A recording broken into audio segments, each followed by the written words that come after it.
Distance, recovery, resilience. The three R's to freedom is what my next episode of Real Reading Talk is all about. Stay tuned. Hello, everyone, and welcome to Hello, everyone. I had to say it again because I just saw that it went live on IG. And welcome to another episode of Real Reading Talk. I am your most gracious host, Miss Sasha. And with Real Reading Talk, I discuss the real systemic issues that are at the very core, the very foundation as to why there are low levels of literacy in the Black community and the ways in which we can combat these issues together. I thank you all for joining me for this episode. For my newbies out there, I appreciate you tremendously for rocking with me, for checking out the podcast, and always, I hope, number one, that you're gaining much benefit from my episodes. I hope you're enjoying them, and I hope that you share as well. And I want to give a special shout out to my old heads out there, Ebony, Miss Pamela, my sister LaDonna. I thank you all so much for continuously supporting the podcast and giving me great feedback. I appreciate that tremendously. And so I just want to give a quick backdrop as to what made me start Real Reading Talk. I actually started it back in 2017. All right, so this is when I really started getting into learning about podcasts and everything. And this is before Anchor. All right, this is one of the ways in which I'm able to upload my podcast in an easy way, right? And so, but before it was Anchor, I had to, go the hard way. It was like I had to figure out, all the other technical stuff. And so it was a little struggle, but so that's why I wasn't as consistent in the beginning. But now I'm actually preparing to go into my third season. This is actually the second season, and this is episode 42. All right. So I'm definitely, proud to say that I'm still, pushing through, still coming up with content that I believe that is going to help empower our community when it comes to literacy. All right. And also, the reason why I started Real Reading Talk is because of the fact that I wanted to discuss the issues of the high levels of illiteracy in the Black community in an unapologetic way. No sugarcoating, no chaser. All right.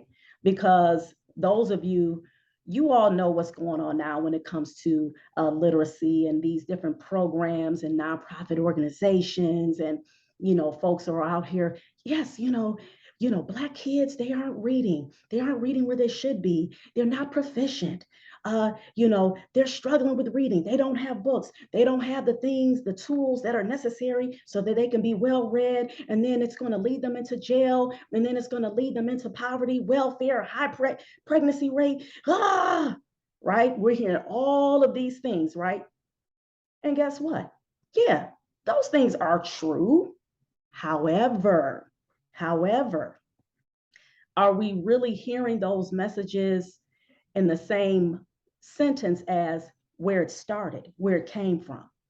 And I'm not talking about somebody trying to gloss over the fact, oh yeah, we know there's racism, it's that's there. And but we still got to get these books, and we still got to get these reading programs, and we still got to have a reading intervention, and we still got to have the reading tutors, the reading endorsement, and all the but then when you start pulling back the layers, you're like, okay, wait a minute. You all are still talking about, all of these different programs, but once again, you're not talking about how it actually occurred and then giving the actual solutions that are needed to dismantle what has happened in our communities, in particular as it relates to literacy in reading. And so that's when I said, okay, I'm not hearing that conversation. I'm not, seeing folks really talking about it and delving in that way. And again, I'm quite sure there are people out here who are doing that, but this is not what I was hearing a lot. Okay, and so that's when I said, all right, well, guess what? Just like as I was taught, I'm saying, years ago, when you want to see some change and you want to see something happen, and you have the capability and the capacity to do it, and this is something you're passionate about, then by all means, you got to create it yourself. So that's what I did. Alhamdulillah, all praises due to God, right? So that's when Real Reading Talk was born. All right. So, with all of that being said, I hope that, again, this is the show that you're looking for. I hope that you're gaining nuggets. I hope that you get some jewels. And with my episodes, I'm not only just talking, again, this is an action based podcast. So, this is about me giving real practical solutions that you can implement in your lives daily for yourself as well as your children when it comes to that empowerment piece centered around reading. All right. Excuse me. Because one of the things that I always bring it back to is, even though all those things I mentioned in terms of the negatives that can occur when our children aren't reading, I like to always link it that reading is equated to our freedom, right? Hence the shirt, reading is freedom. Okay. Reading is freedom. Reading is empowerment. Reading is liberation. Why do I say this? Well, because going back to how all of this stuff even started. Well, our ancestors, that was one of the main ways in which they kept our ancestors enslaved. They not only obviously snatched them from a whole continent, all right, put them in the hell of those ships before the ships, okay, the slave castles, the forts, the barracoons. They held them in those and then put them in the hell called those ships. All right. And then you had all of these, our ancestors from different tribes who, they all put all together, who weren't, they weren't all living together on the continent of Africa. You had people from different tribes, and now they all had to come together in a way that was traumatic. And so the way that the false notion of white supremacy works, it says, oh, no, you have to submit to us. We are your God. We tell you what you eat, how to think, how to dress, what you can or cannot know. All on top of it, we're going to rape, we're going to torture, we're going to take your babies from your arms, we're going to mutilate your bodies. We're even going to go as far as even cooking and eating you. Oh, yes, get the book, The Delectable Negro. All right. Oh, this is real reading talk, y'all, up in here today. Okay. Get the book, The Delectable Negro, that goes into that. So, but all of these things, right, are happening to our ancestors. And again, the aspect of, no, you can't read. No, you can't learn. And of course, our ancestors, not only you can't read, they were like, okay, you're going to have to figure out what it is that we're trying to say to you. And then at the same time, we're still beating you. We're still torturing you. We're still raping you. We're still taking the babies from you. We're still selling you. We're doing all of these sick, demonic things to you. Because as we know, even when it comes to something as precious as trying to learn, trying to do things that's going to help you thrive as a human being, you can't do that very well if you are in a constant state of trauma. It's not going to go very well for you. And so, once again, this is why I said, oh no, these are the things in which we have to talk about. And we also have to talk about the solutions.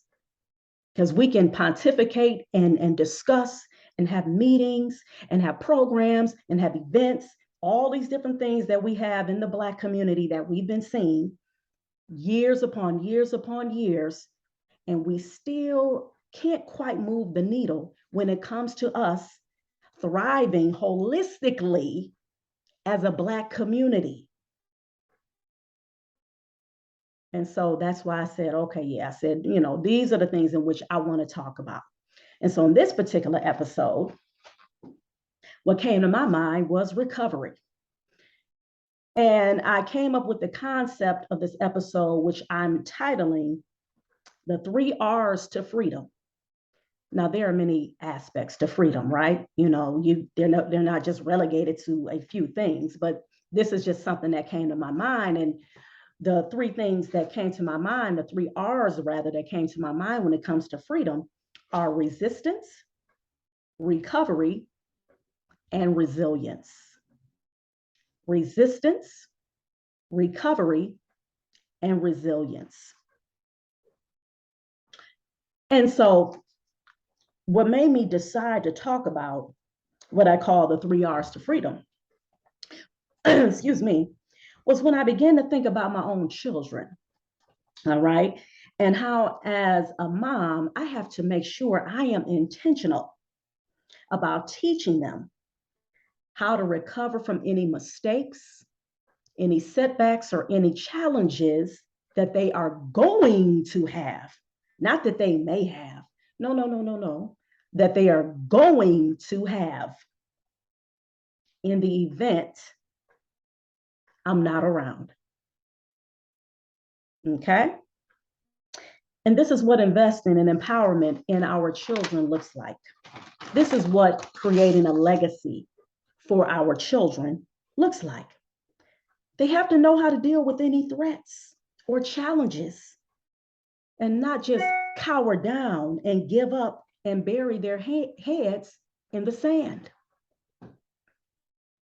They have to understand what recovery looks like. And so this is what I said, I'm going to talk about this today on Real Reading Talk. Our children have to understand that, hey, look, whenever there is a setback, whenever there is some type of issue, it's not about, oh my goodness, you know what I'm saying? I got to go run to my mother, or I have to go run to my father, or my grandfather, or my grandmother, or somebody like that. They have to know how to be able to bounce back and keep it pushing, because they are going to have issues, especially in this system, in this false notion of white supremacy. And let's be clear, people, let's be clear out here, my brothers and sisters. Please stop being afraid to call it what it is. We are in a system that is anti-Black. We are in a system that was created to dehumanize us. And just like Dr. Neely Fuller said, just like Dr. Frances Cress Welsing, the protege of Dr. Neely Fuller, they said that if you do not understand the system of white supremacy and what it is and how it works, everything else you think you understand will only confuse you. So make sure that you teach that foundation in your children. This is why when they go to schools and they open up the textbooks and they look in the textbooks and they see, when it comes to history, when it comes to math, science, I don't care what subject you in, everybody white, music, everybody white.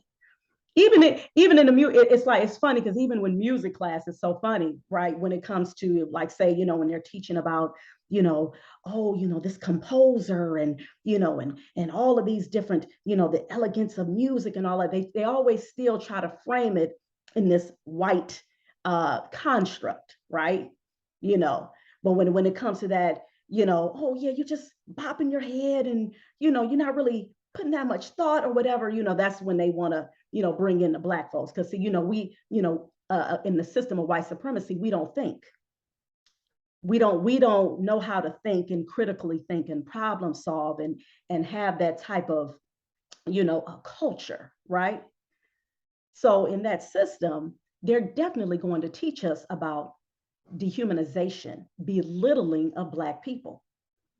So I don't care what area activity that you go into, this is what we are being faced with. And when you know what you're being faced with, then that's when you can act accordingly. And so that's why you have to be unapologetic about talking about the issues. And this, again, is what I do here on my podcast, Real Reading Talk.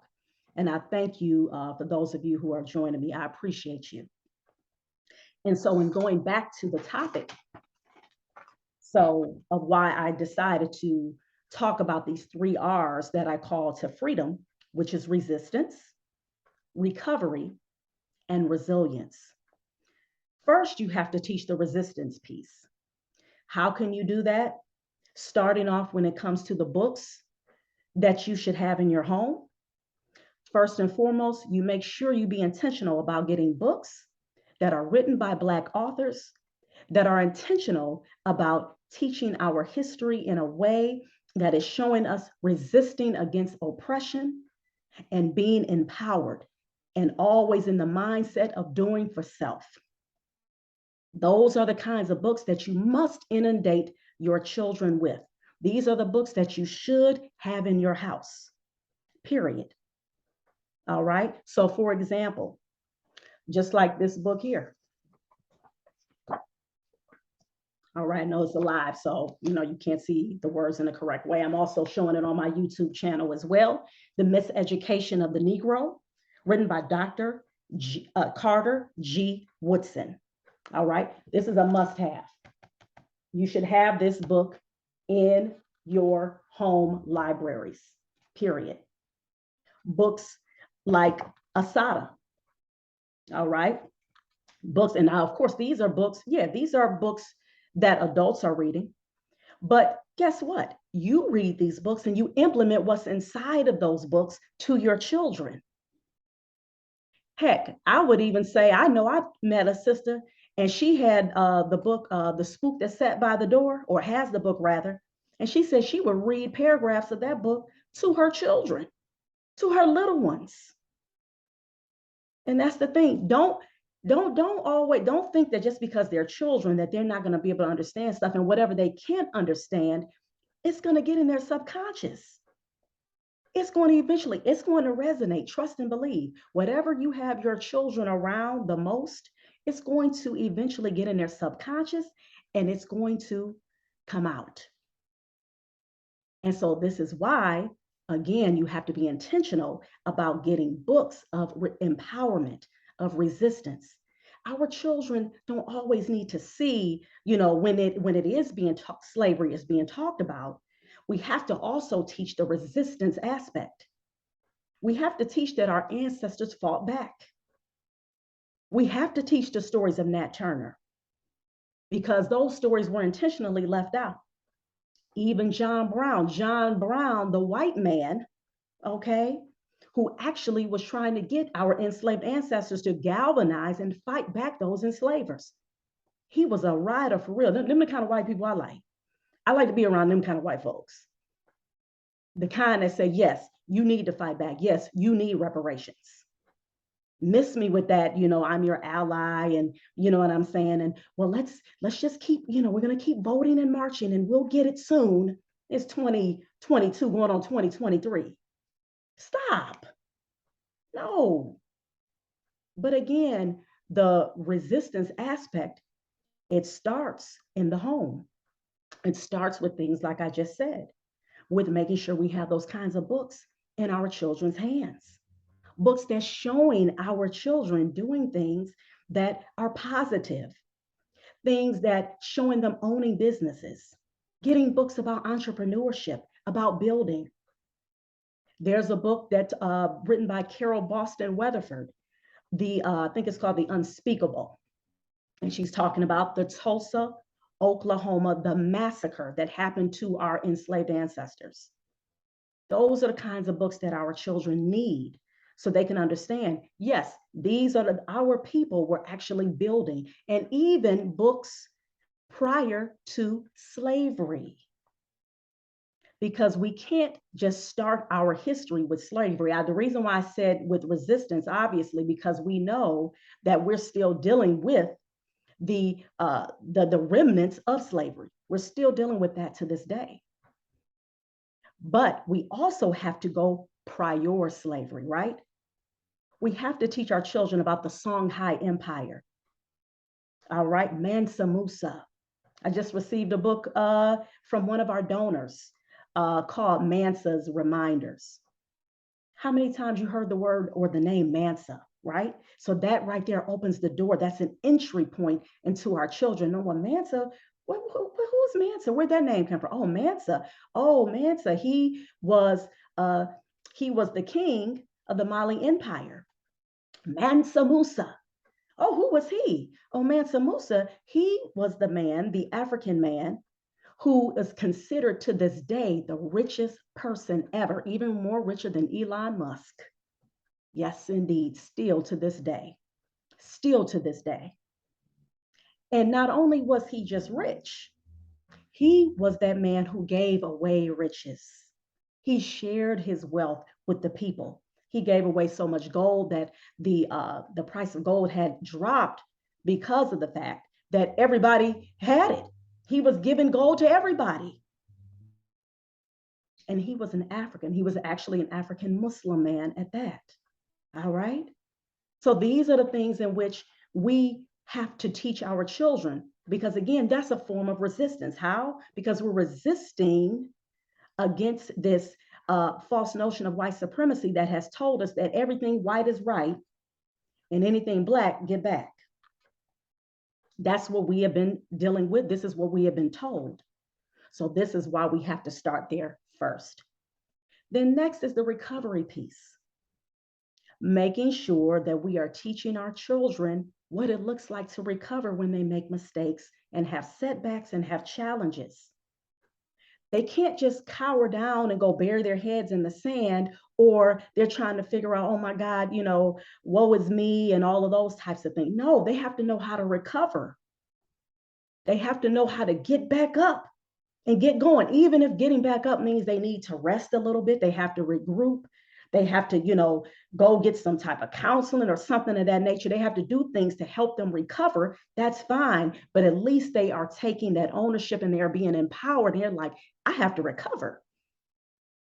I have to get myself back together so that I can keep on keeping on, so I can be able to pass the baton.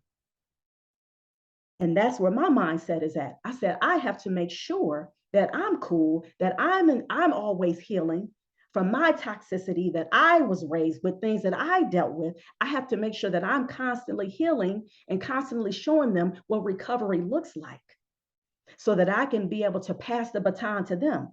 Because if you're a parent and you're not thinking about passing the baton, and if you're not thinking about creating a legacy and making sure that your children, your children's children, all of you're not thinking about that, then I just got to call you out. You suck right now. You suck. Period. That don't mean you can't get better. No, I didn't say that. You can get better. But just like in a recovery and those recovery addiction groups, they teach you what's the first step they teach you. You got to do what first? Admit you got the problem. First, you got to admit it. You got to say, "Damn, I suck.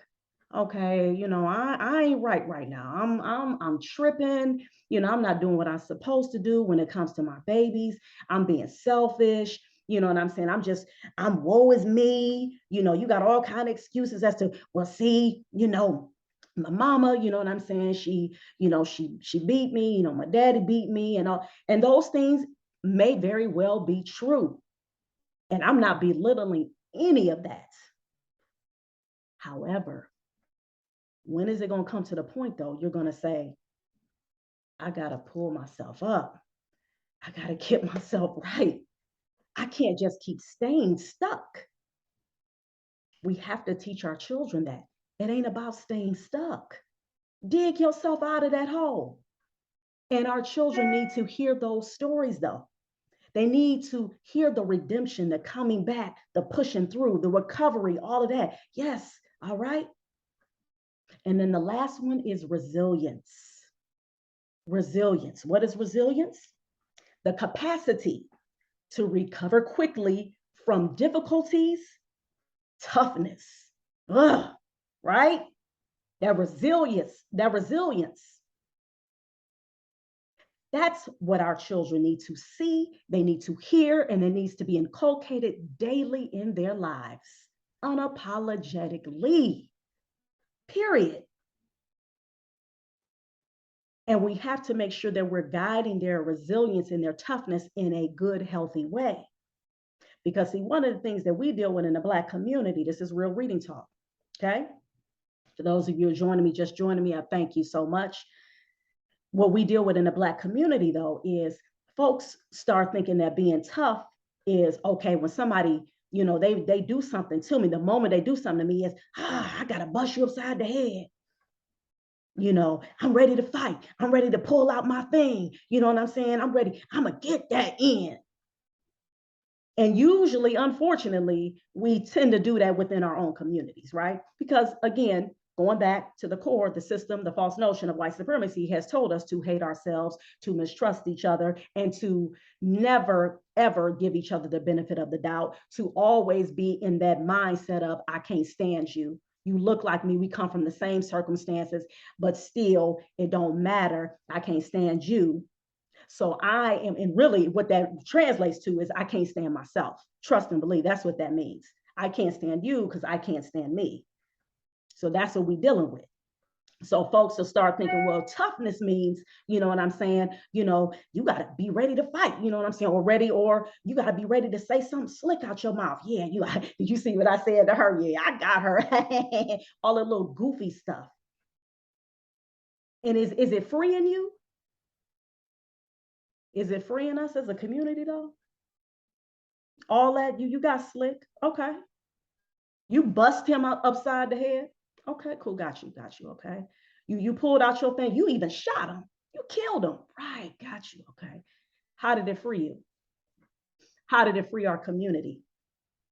Where did we grow collectively as a community? Because instead of you deciding, you know what, I'm about to talk this out with this person.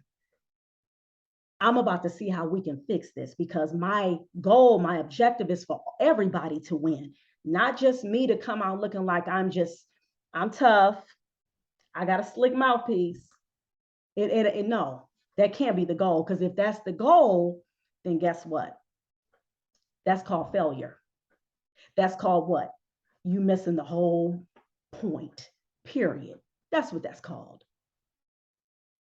And so when it comes to resilience, to toughness, it's about us making sure that we are able to push through continuously in spite of.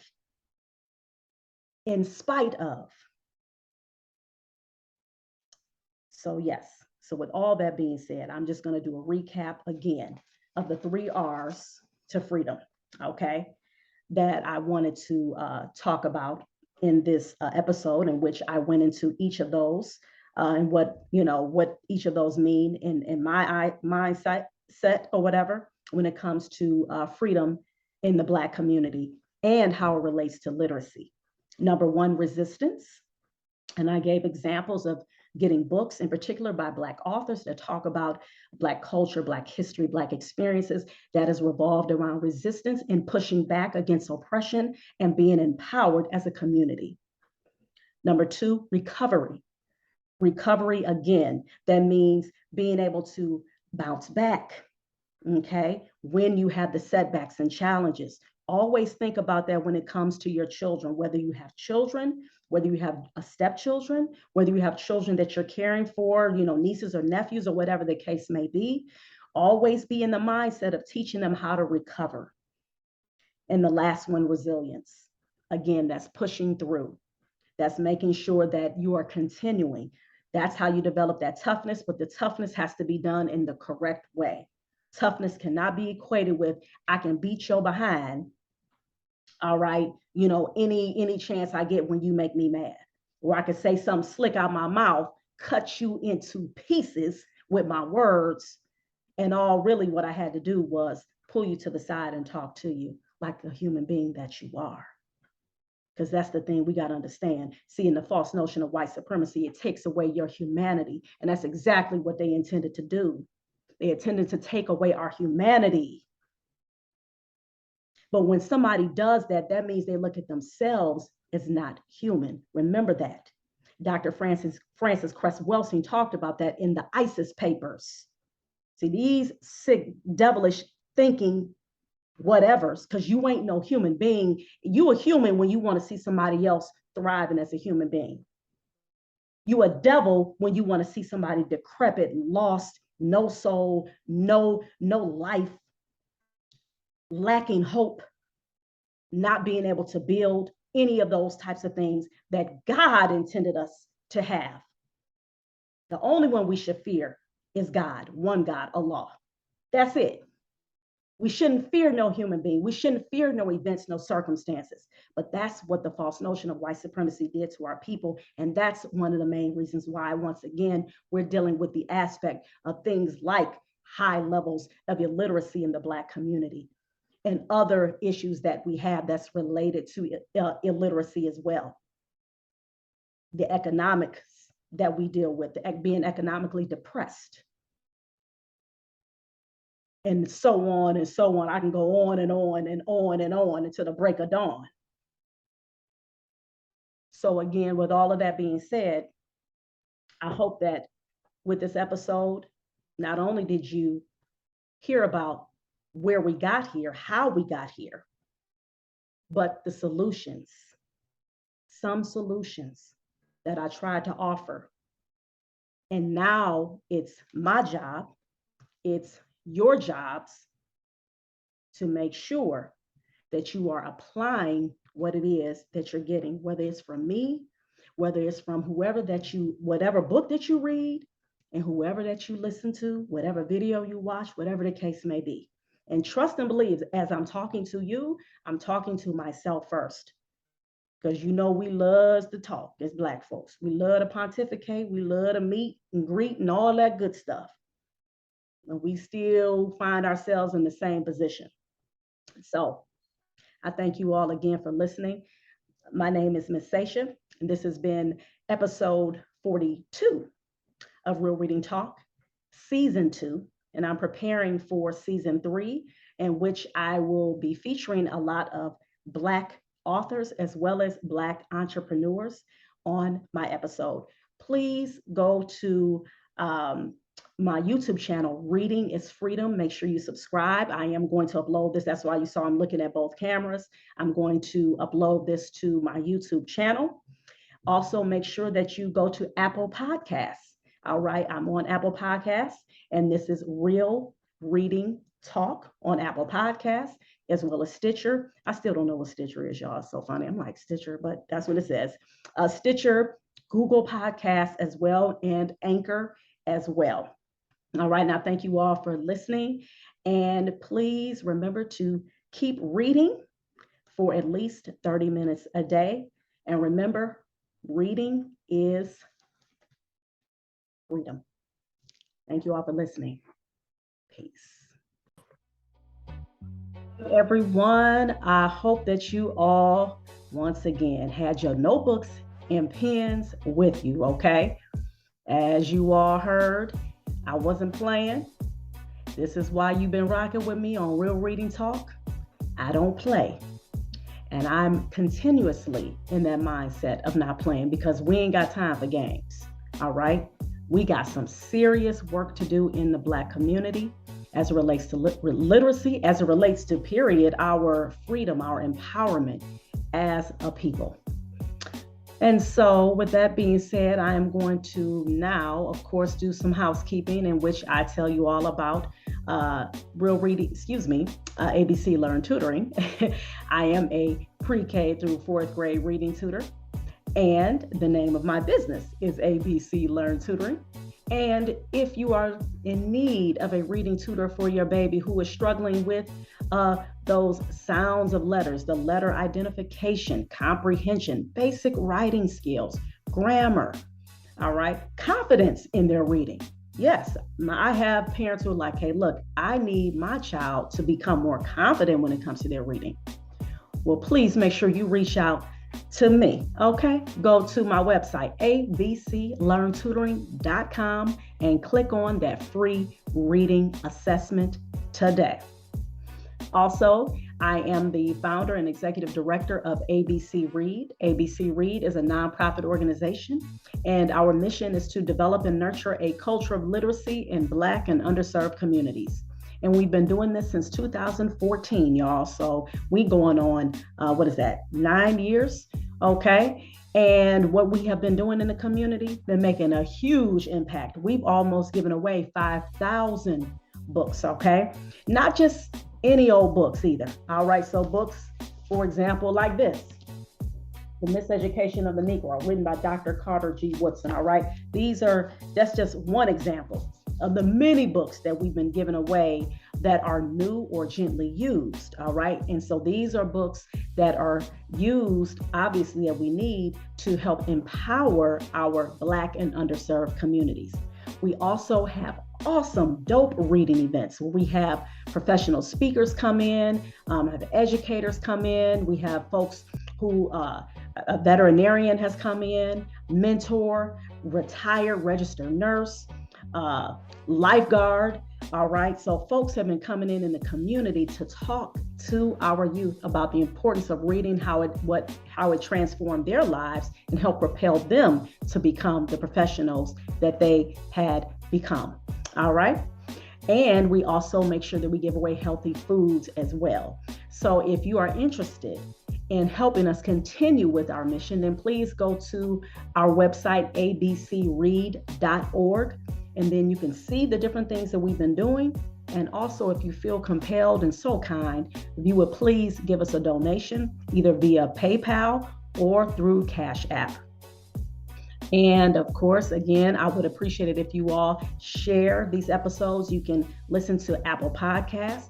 Also, leave me some review. Give me some great reviews, y'all. All right. Hit them 5 stars for a sister. Okay. Make sure you share as well. Leave some comments. Give me some feedback as well. All right.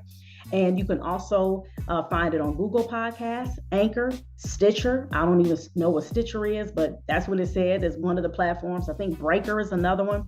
All right. Just make sure that you continue to listen. And when I upload it to YouTube, please make sure that you leave comments as well. All right. The comments, the likes, that helps with the algorithm and all of that. So folks can be like, oh, wow, oh man, this is some good empowering stuff for our people out here. Yep, sure is. So make sure you share it. And then I want to share with you all the book that I've been reading. I've been reading the book In the Blink of an Eye. I'm almost finished with that. And this is an autobiography by Mahmoud Abdul-Rauf. And it was written with another brother, Mr. Nick Childs, as well. All right. So awesome book. I highly recommend it. I'm almost done with the book. It reads to me like a conversation that Mahmoud is having with everyone, giving them inside look into his life. All right. And I've also, what's the other book that I've been reading? I've been reading also too, the book Be Fearless, written by Michaela Omer. And this is a book about a young entrepreneur. I've been reading this book to my children before they go to bed. So we would read like a couple of pages before they go to bed. It's a chapter book. And this just talks about her journey into becoming an entrepreneur and starting her awesome lemonade business, Be Sweet Lemonade. Okay. So with that being said, those are just a couple of books, hopefully that you can add to your book selection. And so you can start reading as well. And I'm going to leave you all with the quote. And this quote actually comes from Mahmoud Abdul-Rauf's autobiography, In the Blink of an Eye. And this is something that I thought was very empowering and as a reminder of what we need to do as Black people so that we can continue our journey to freedom, real freedom. When you make unpredictability a pattern, you become a problem for your opponents. All right. When you make unpredictability a pattern, you become a problem for your opponents. All right. So that's a little nugget right there. Okay. All right, y'all. So I hope you all enjoyed this episode once again. This is episode 2. All right. Excuse me, that's episode 2, season 2, episode 42. All right. I'm preparing for season 3, in which I will be interviewing Black authors as well as Black entrepreneurs for season 3. So make sure you all buckle up your seatbelts because Real Reading Talk is getting better and better, y'all. All right, y'all. Thank you all for listening. Again, my name is Miss Seisha. Please make sure you implement 30 minutes of reading a day into your activities. All right. Peace.